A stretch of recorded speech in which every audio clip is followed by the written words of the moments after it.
So last concept is E1CB mechanism. So this is very important mechanism. It's very important, and there are two conditions for this E1CB mechanism. The first one is the leaving group should present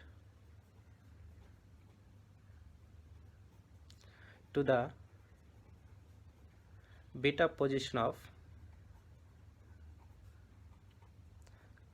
carbonyl group.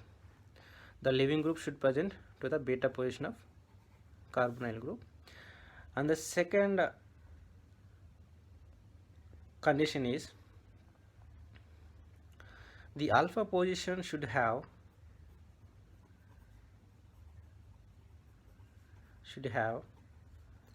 hydrogens. So these are the two conditions required for a E1CB mechanism. Okay, so here we'll take this example. This is OH, alcohol. So the first step we have a base here. The base abstract this hydrogen, one hydrogen.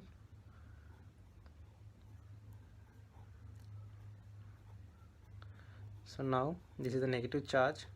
So this negative charge now it gets stabilized.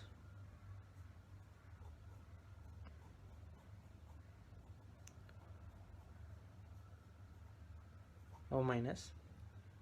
Now the elimination of this leaving group takes place, and this comes this way.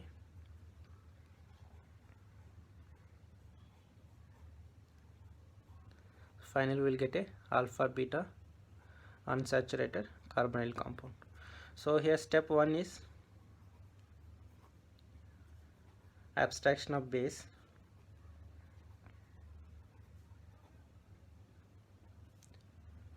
Step 2, negative charge stabilization.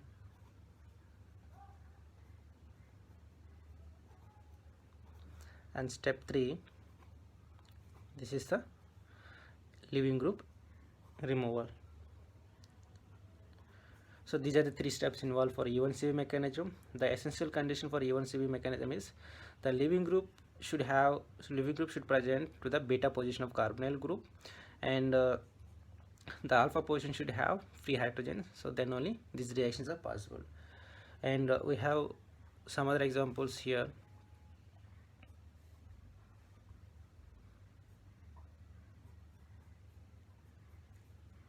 COET, OH. So this is alpha and this is beta. So OH is the leaving group here. So final compound here we'll get is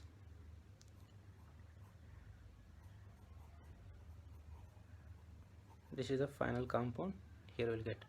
And the residue selectivity is also important here. Here OH we have and COET. So here we have a base. So this is alpha, and to this carbonyl compound, and to this carbonyl compound this is alpha.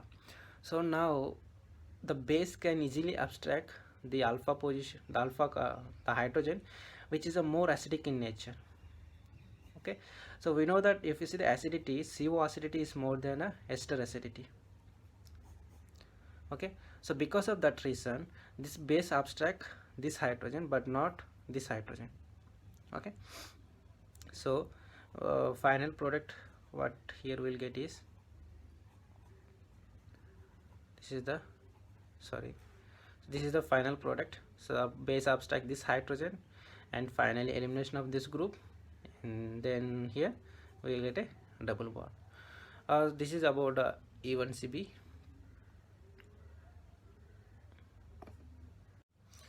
So for E1CB mechanism we have to remember few points.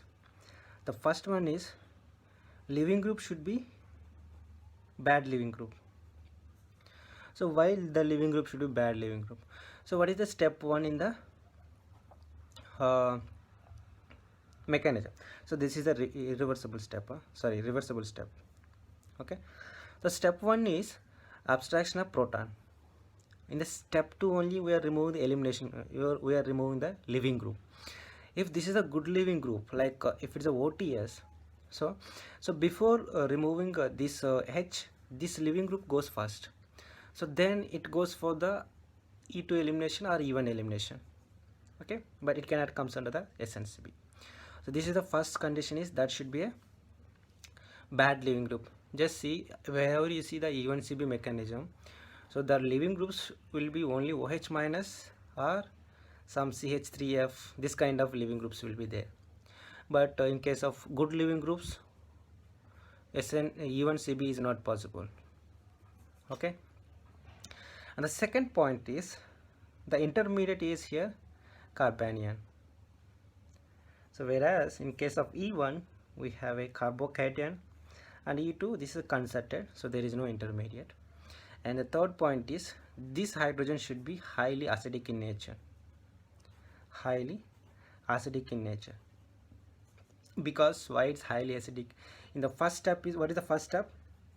Removal of this hydrogen is the first step. So when this is highly acidic in nature, so then only the elimination, the removal of this hydrogen will be faster. So because of that reason, this hydrogen should be highly acidic in nature. So these are the 3 points you have to remember. And we'll see rate of reaction for E1CB. This is also very important.